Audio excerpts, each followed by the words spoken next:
Ito yung Residences Model House.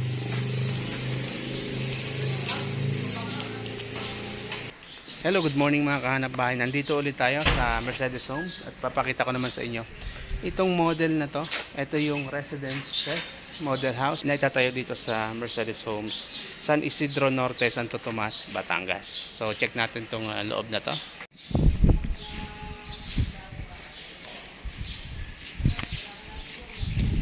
So itong Mercedes Homes ay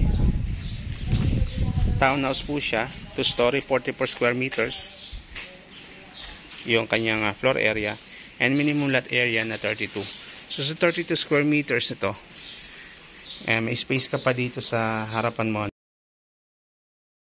and dito sa ito, pagpasok mo, yan, maximize na yung space natin. Naka plaster cement finish na siya. Ito na yung naka steel deck siya. Taas ng ano niya, taas ng ceiling niya. Then toilet and bath dito sa ground floor. Yan.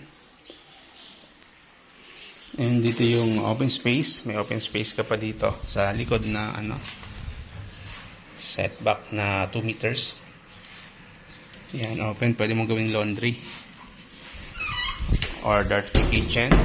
Then check natin yung taas ng townhouse na to. Ang taas ng ceiling niya, grabe. Siguro nasa 8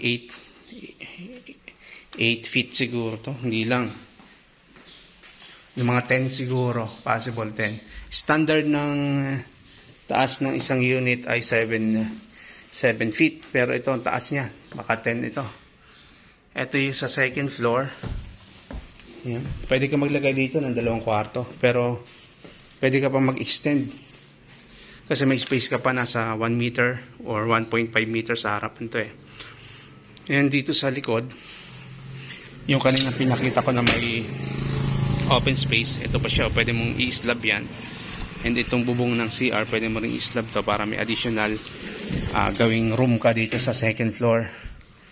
So ayan, maluwag tong unit na to kahit ang lote niya is 32 square meters yung minimum lot area natin.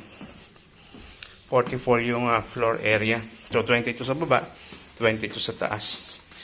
So, ito yung Residences Townhouse dito sa Mercedes Homes. If you're interested, please contact nyo lang sa number na nag-appear sa screen para makapag-schedule tayo ng tripping dito sa Mercedes Homes.